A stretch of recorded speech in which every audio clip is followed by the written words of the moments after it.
তাকে উন্নতি বলা হয়। এই যে মায়েরা বসে আছেন, প্রত্যেকদিন রান্না করেন বাড়ির সবার জন্যে, ছেলে মেয়ে স্ত্রী পুত্র পরিবার, ননদ ভাসুর দেওর শ্বশুর শাশুড়ি সবার।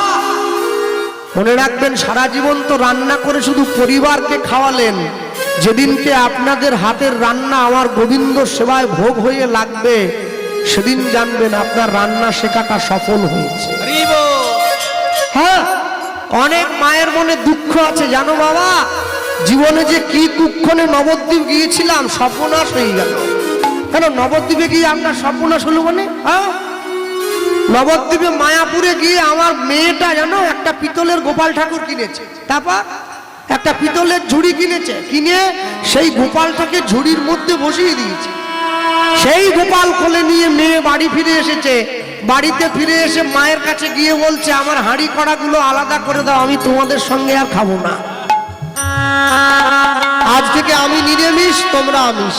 আপনি বলুন কৃষ্ণবাবু, এই বয়স থেকে আমার মেয়ে যদি গুঁড়ো মাছ চুনো মাছ ছেড়ে দেয়, ক্যালসিয়াম থাকবে? হাঁটু ব্যথা শুরু হয়ে যাবে।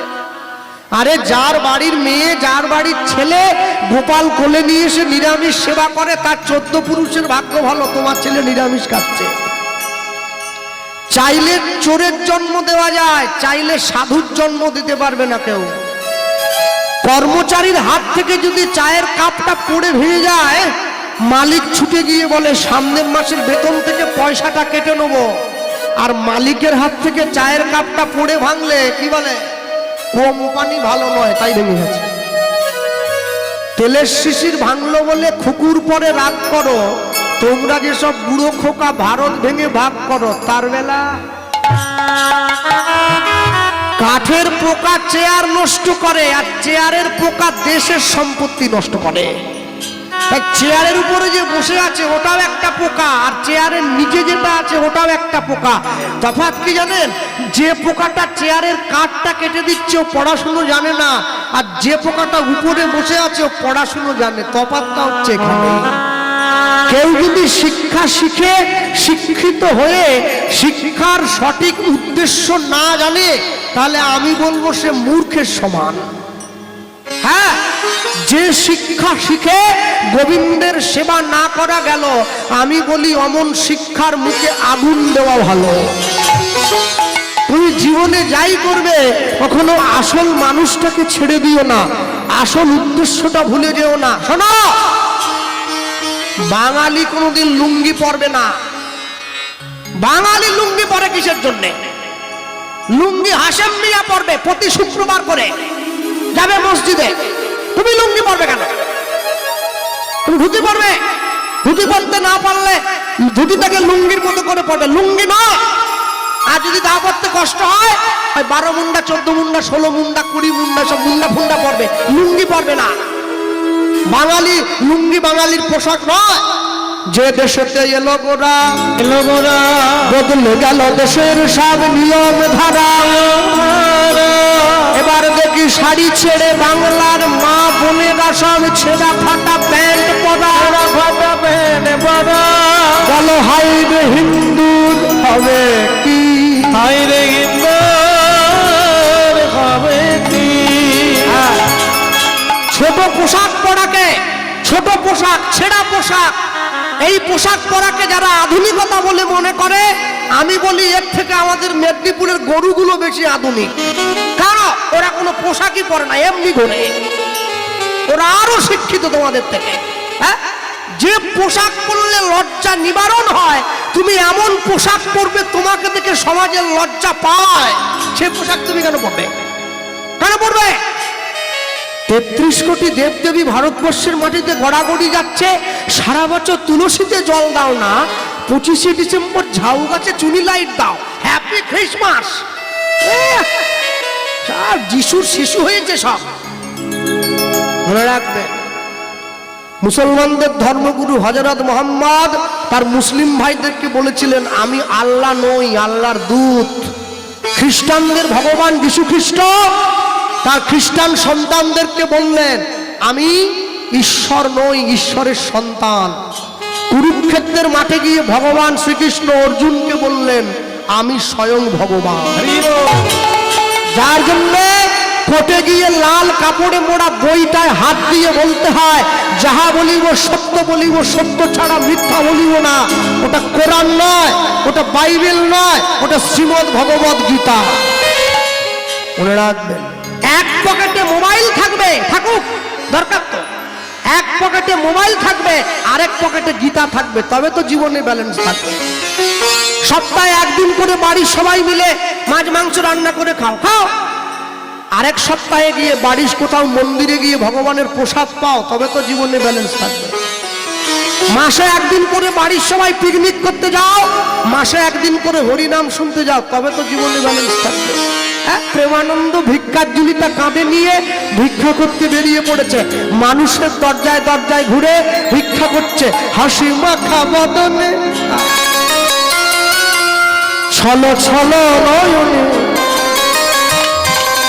হাসি মাখা বদনে ছলো ছলো নয়নে, আনন্দ কাননে মন রহুয়নি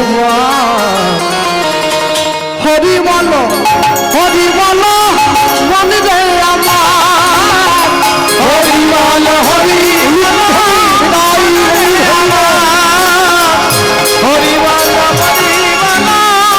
মনে রে আমার, হাসি মাখা বদনে ছলো ছলো নয়নে, হাসি মাখা বদনে ছলো ছলো নয়নে, আনন্দ কাননে মন হরি হরি রহয় বিদায়, হরি বল, হরি বল মনে রে আমার, হরি বল, হরি বল মনে রে আমার। এই গতি নাই, গতি নাই হরি নাম ছাড়া, কণ্ঠ ভরিয়া ধাও হয়ে আত্মহারা।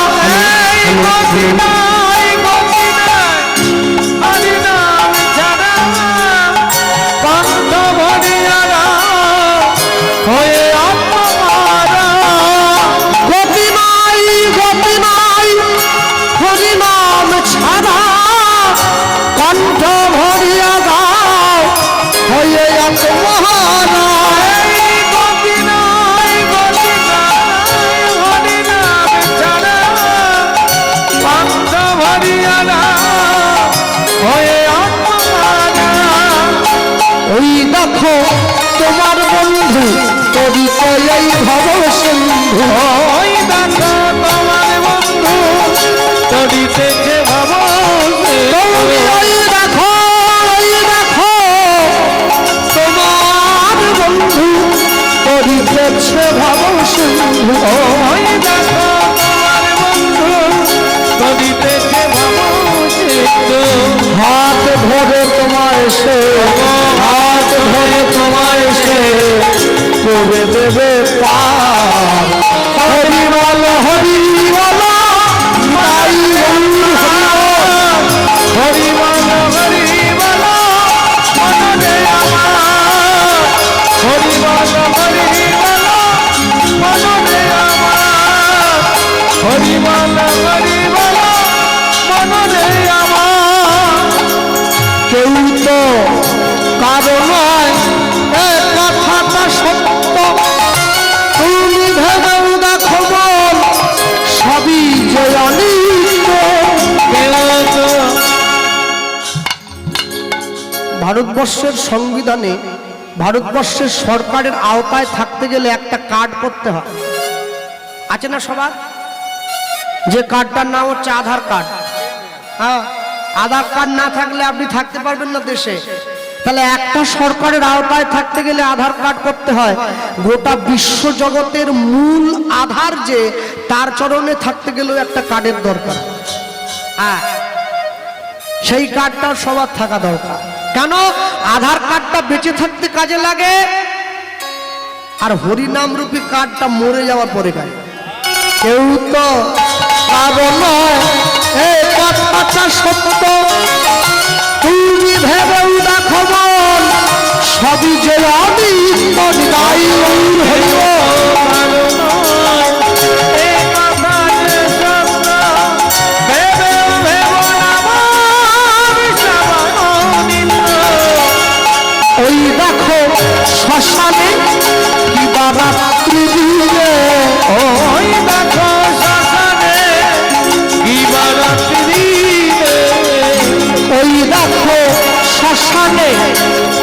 রাত্রি দিনে ওই দেখো শ্মশানে দিবারাত্রি দিনে পুরিতেছে মানুষে পুরিতেছে মানুষে পুরিতেছে মানুষে পুরিতেছে মানুষে যত অহংকার হরি বল হরি বল হরি হরি বল হরি হরি বল হরি বল মনে আমার হাসি মাথা চলো চলো বলে হাসি মাথা বদলে চলো চলো বলে আনন্দ কারণে আনন্দ কারণে রঘুজবিরা হরি বল হরি বল মনে আমার হরি বল হরি বল মনে আমার হরি বল হরি বল মনে আমার নিতাই গৌর প্রমানন্দে হরি বল নিতাই গৌর হরি হরি প্রেমানন্দ প্রত্যেক দিন ভিক্ষা করে নিয়ে আসে, ভিক্ষা করে এনে গুরুদেবের হাতে দেয়। গুরুদেব কি করে, যা ভিক্ষা পেয়েছে সেই ভিক্ষা দিয়ে সুন্দর করে রান্না করে ভগবানকে সেবা। আশ্চর্য কি, গুরু রামানন্দ স্বামী যে ভগবানের মন্দিরে নিয়ে গিয়ে ভিক্ষাটা দেয়, ভিক্ষাটা দেওয়ার পর মন্দিরের বাইরে থেকে দরজাটা বন্ধ করে দিয়ে রামানন্দ স্বামী যখন কিছুক্ষণ পরে দরজাটা খোলে, দরজাটা খোলার পরে দেখতে পায় থালাতে অর্ধেকটা অন্ন নেই, বাটিতে অর্ধেকটা ব্যঞ্জন নেই, গ্লাসে অর্ধেকটা জল নেই। ভগবান নিজে সেবা করেছে। একে বলা হয় আত্মবোধ সেবা। যখন বাড়িতে মন্দির তৈরি হচ্ছিল তখন বাড়ির লোকগুলো সুস্থ ছিল। মন্দির তৈরি হয়ে যাওয়ার পরে বাড়িতে 5 জন লোকের 4 জনের সুগার হয়েছে। যখন বাজারে যায় ঠাকুরের জন্য মিষ্টি আনতে, বলে মিষ্টি আনবে সুগার ফ্রি, চিনি কম। আরে তোমাদের সুগার বলে কি ঠাকুরেরও সুগার নাকি? বলে না, আমরা খেতে পারবো না। কঠিন হয়েছে। ভগবানকে একটা মিষ্টি দেব, সেটাও আবার আমার মতো করে গুছিয়ে, তার মতো করে গুছিয়ে নয়। হ্যাঁ, মনে রাখবে, আগে মন তৈরি করতে হয়, তারপরে মন্দির। যদি মন তৈরি করতে না পারো, মন্দির তৈরি করে লাভ হবে না। ভক্তমণ্ডলী, ভক্তিমতী মায়েরা আর নিয়ে গিয়ে সম্মুখে দাঁড়িয়েছে। প্রত্যেক দিন প্রেমানন্দে 21 মুঠো করে চাল এনে দেয়, আর গুরুদেব প্রত্যেক দিন রান্না করে সেবা দেয়। আস্তে মজার কথা কি জানে, গুরুদেবের গুরুদেবের তো 2 শিষ্য ছিল, দুজনেই গুরুদেবকে খুব ভালোবাসে। এখন গুরুদেব নিয়ম করে দিয়েছে, তুমি আমার ডান পাটা মেসেজ করবে আর তুমি আমার বাঁ পাটা মেসেজ করবে। 2 শিষ্য 2 পা মালিশ করে, মানে পা টিপে দেয়। তো একদিনকে যে বাঁ পা মালিশ করে সেই শিষ্য আসেনি, ওই ডান পা যে মেসেজ করে ওর উপরে ভার পড়েছে। তো ও চিন্তা করতেছে, যে বাঁ পা মেসেজ করে ওর দায়িত্বটা আমি নিব কেন, আমি আমার পাটা করব, আমি ওর পাটা কেন করতে যাব? এই বলে গুরুদেব তো চোখটা বন্ধ করে শুয়ে আছে, ও ইচ্ছে করে গুরুদেবের বাঁ পাটাকে জোর করে মুড়ে দিয়েছে। যা মুড়ে দিয়েছে, পাটা মুচকে গেছে। গুরুদেব বলে, তুই আমার ইচ্ছে করে ব্যথা দিলি? বলে, না গুরুদেব, ব্যথা দেয়নি, লেগে গেছে। পরের দিন যে ওই পাটা মেসেজ করে সে এসেছে। বলে, গুরুদেব কি ব্যাপার? বলে, আর বলিস নি, তুই তো ডান পাটা করিস, কালকে তুই আসিস নি বলে যে ওই বাঁ পাটা করে তাকে দিয়েছিল রে, সে জোর করে মুড়ে দি। সে তখন বলে, কি আমার পা মুড়ে দিয়েছে, আমি ওর পাটা মুড়ে দেবো। গুরুদেবকে জোর করে ঠেসে দৌড়ে গুরুদেবের বাঁ পাও মুড়ে দিয়েছে। আমার পাকে খোড়া করা, আমি ওর পাকে খোড়া করে দেবো। না, আমাদের ভালোবাসাটা মারাত্মক। গুরুদেব এখন চলতে পারেনি, 2 পায়ে খোড়া, বগলে লাঠি দিয়ে হাঁটে। আমরা শিষ্যও তো সেরকম হয়েছি। হ্যাঁ, আমার গুরু বাড়ি নবদ্বীপ, জানে, আমি যাই বছরে। তা আমার গুরুদেবের হাতে দেখি লোকে 500 টাকা দিচ্ছে, শিষ্যরা 500 টাকা দিয়ে প্রণাম করে বলছে, গুরুদেব আমার মেয়ের জন্য একটা মাস্টার জামাই খুঁজুন দেখি। গুরুদেব ঘটকালি করবে? গুরুদেবের কাজ নেই? মানুষ এটাই জানে না যে গুরুদেবের কাছে গিয়ে কি চাইতে হয়। হ্যাঁ, গুরুদেবের কাছে গিয়ে চাইতে হবে কি করে আমার কৃষ্ণ ভক্তি লাভ হবে, আমি কি করে তার চরণ পর্যন্ত যাব, তুমি সেইটা আমায় বলো। তা না বলে গুরুদেবের কাছে গিয়ে সব আজে বাজে চাওয়া মানুষের। আর গুরুদেবও হয়েছে তেমনি। আহা, যাক আর বলবো নি বাকিটা। ভক্তমণ্ডলী, ভক্তিমতী মায়েরা, প্রেমানন্দ প্রত্যেক দিন এসে দেয় হাতে। আর একদিন, দুদিন, 3 দিন, 4 দিন, 5 দিন, এই করতে করতে 2 বছর সময় কেটে গিয়েছে। আজকে প্রেমানন্দের বয়স হয়ে গিয়েছে 8 বছর। একদিন ভগবান মনে মনে চিন্তা করলেন, প্রেমানন্দ তুমি আমায় কতটা ভালোবাসো, আমি কোনোদিন তোমায় পরীক্ষা করে দেখিনি, আজকে আমি পরীক্ষা করে দেখব। আজকে যখন সকালবেলায় প্রেমানন্দ ভিক্ষার ঝুলিটা কাঁধে নিয়ে আশ্রম থেকে বেরিয়েছে ভিক্ষা করতে যাবে বলে, হঠাৎ করে আকাশের পশ্চিম কোণায় কালো একটা মেঘ উঠে দিল। আস্তে আস্তে করে সেই কালো মেঘে পুরো আকাশটা ভরে গেল। ঝমঝম করে বজ্র বৃষ্টি সহকারে বিদ্যুৎ নেমে এলো। প্রেমানন্দ ছুটে গিয়ে গুরুদেবের সামনে দাঁড়িয়ে বলছে, গুরুদেব এই দেখো আকাশটা ভরে গিয়েছে, বৃষ্টি হচ্ছে, কি করে ভিক্ষায় যাব? গুরুদেব ছুটে এসে প্রেমানন্দকে বুকে জড়িয়ে ধরলো। প্রেমানন্দ, প্রেমানন্দ আমি বলছিলাম বাবা, তুই যদি ভিক্ষা না যাস তাহলে আমার গোবিন্দ তো না খেয়ে থাকবে বাবা। জানা একটু যা, একটু কষ্ট করে। আহা, 21টা বাড়ি না হোক, অন্তত 5-6টা বাড়ি থেকে আমার গোবিন্দ সেবার জন্য। প্রেমানন্দ ভিক্ষার ঝুলিটা কাঁধে নিয়ে বৃষ্টির মধ্যে ভিজতে ভিজতে ভিজতে এ গ্রাম থেকে সে গ্রাম ঘুরে বেড়াচ্ছে, মানুষের দরজায় টোকা দিচ্ছে, আমার একটু ভিক্ষা দাও। আমি প্রেমানন্দ, আমি রামানন্দ স্বামীর আশ্রম থেকে এসেছি, আমার এক মুঠো। ঘরের ভেতর থেকে চিৎকার করে বলে উঠলো, প্রেমানন্দ আজ নয় কালকে আসিস, আজকে বাড়ি যা। শূন্য পুটুলিটা হাতে নিয়ে প্রেমানন্দ ঘুরে বেড়াচ্ছে, গ্রামের পর গ্রাম ঘুরছে, 21 মুষ্টি চালের জন্য কেউ দিল না। কেউ প্রেমানন্দকে 1 মুঠো চাল ভিক্ষা দেয়নি। হাঁটতে হাঁটতে অনেকটা দূরে চলে গেছে। আশ্চর্য কি জানেন, যারা দাঁড়িয়ে বসে আছেন, আমি যখন মন্দিরে গিয়ে ভগবানকে প্রণাম করি, আমি তখন মনে মনে ভাবি ভগবান আমার প্রণামটা দেখতে পাচ্ছে। এই বিশ্বাসটা আছে বলেই তো প্রণাম করছি। আমি যখন মন্দিরে গিয়ে ভগবানকে প্রণাম করছি, আমি মনে মনে এটা ভাবি ভগবান আমার প্রণামটা দেখতে পাচ্ছে। আচ্ছা, আমি যখন মন্দির থেকে বেরিয়ে আমার লোকের ভালো চপ্পলটা চুরি করে নিয়ে পরে পালাই, তখন আমি কি করে ভুলে যাই যে ভগবান আমার জুতো চুরিটাও দেখতে পাচ্ছে? আমাকে দুটোরই ফল নিতে হবে, প্রণামটার আর জুতো চুরিটা। লোকে বলে যে করে আমার আশ, আমি করি সর্বনাশ। এখানে যে কজন মানুষ বসে আছেন, একজনে কেউ বলতে পারেন বাবা গোপাল কৃষ্ণ ভগবান আমার সর্বনাশ করেছে? ভগবান কোনোদিন কারো সর্বনাশ করে না, মা, কারো সর্বনাশ করে না। প্রকৃত কথাটা কি জানো? যে করে আমার আশ, আমি করি তার তমনাশ। তম মানে অন্ধকার, অন্ধকার মানে পাপ, পাপ মানে মায়া। তবু যদি সে না ছাড়ে মোর পাশ, আমি করি তার 6 পুত্রকে বিনাশ। তার কাম, ক্রোধ, লোভ, মোহ, মদ, মাশ্চর্য, তার ষড়রিপুকে বিনাশ করি। তবু যদি সে না ছাড়ে মোর পাশ, আমি তাকে দেই বনবাস, তাকে বৃন্দাবনে বাস করতে পাঠাই। যে তোমার শরণ লয় তার বাঞ্ছা পূর্ণ হয়। কৃপা করে দেহ মোরে বৃন্দাবনবাসী, নম নম তুলসী কৃষ্ণ প্রেয়সী। তারপরে ভগবান বললেন, তবু যদি সে না ছাড়ে মোর পাশ, আমি তখন হব তার চরণের দাসের অনুদাস। ভগবানকে ভালোবাসা কি এত সোজা? হ্যাঁ, মুখে বলা যায়। ভাবছো বসে চলবে কিসে, তুমি ভাববার কে?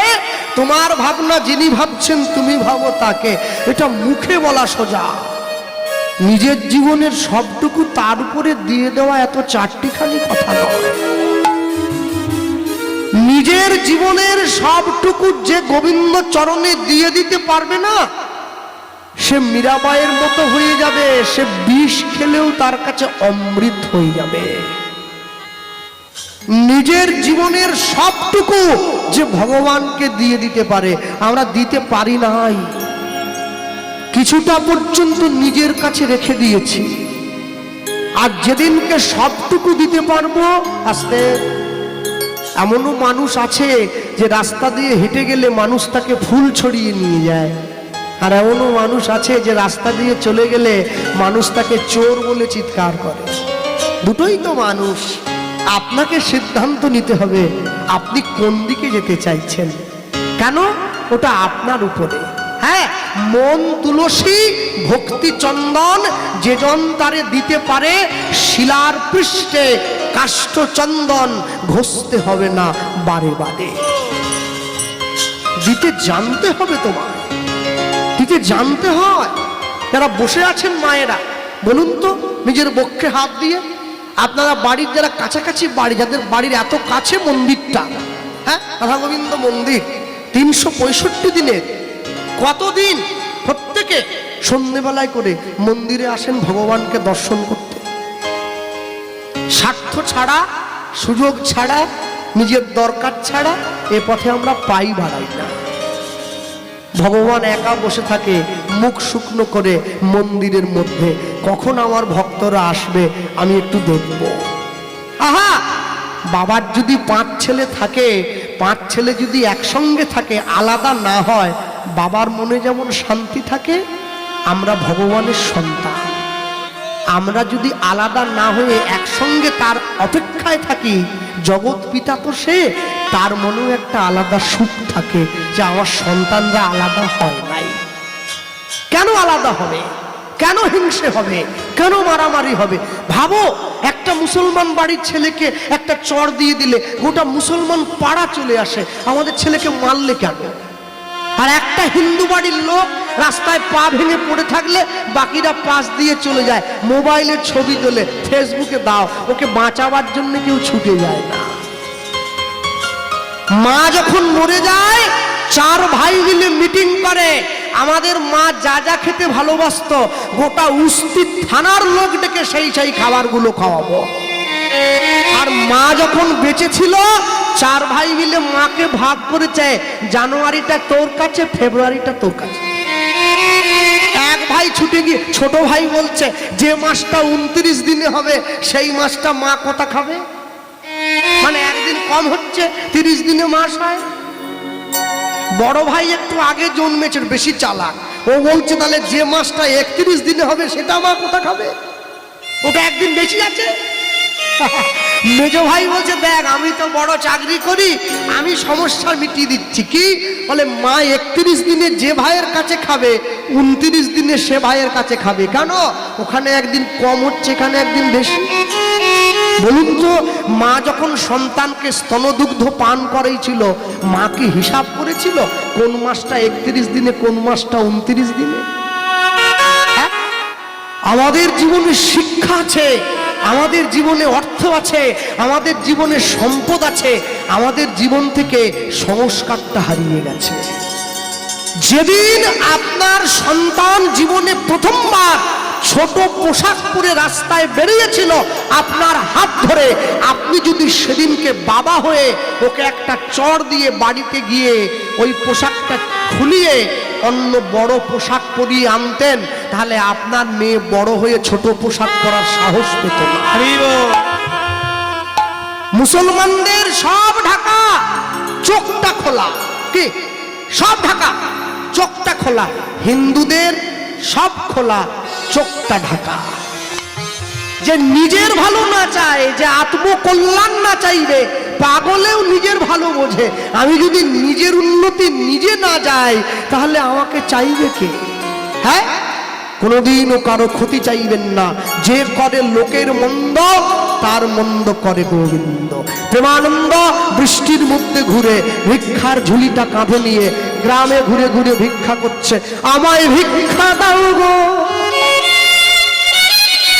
নগরবাসী, ভিক্ষা দাও আমায়। তাই হরি হরি বল,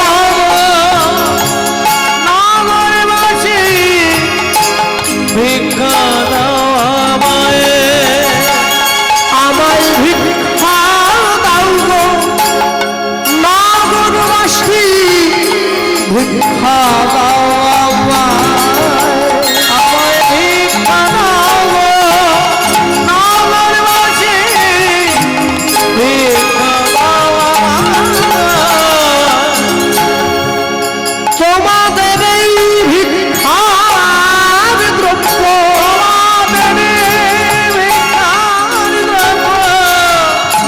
তোমাদের এই ভিক্ষার দ্রব্য পাবে সামুরাই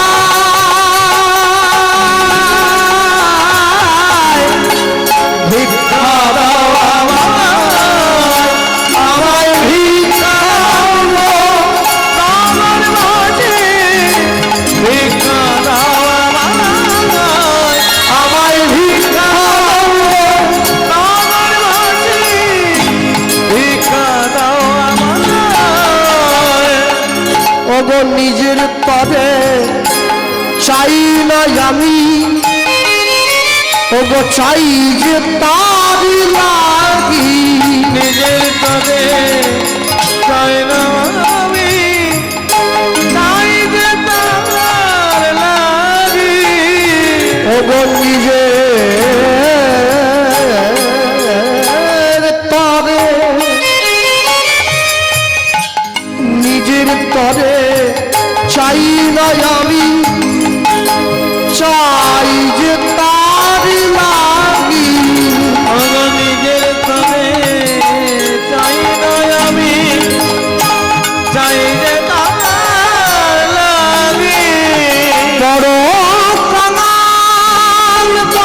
কাঙাল তাই বারে বার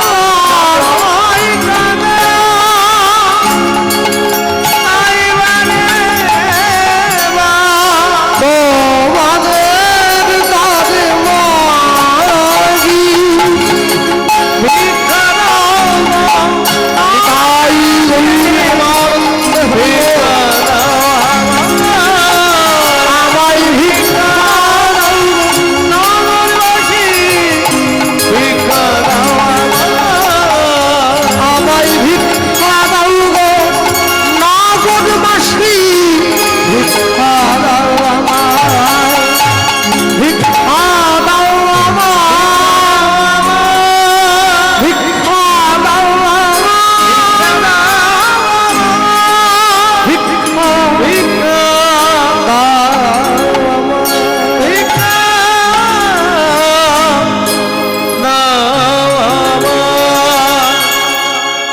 মানুষের দরজায় গিয়ে চাই, কেউ দিল না, শূন্য পুটুলিটা হাতে নিয়ে প্রেমানন্দ ঘরে ফিরে আসছে। আস্তে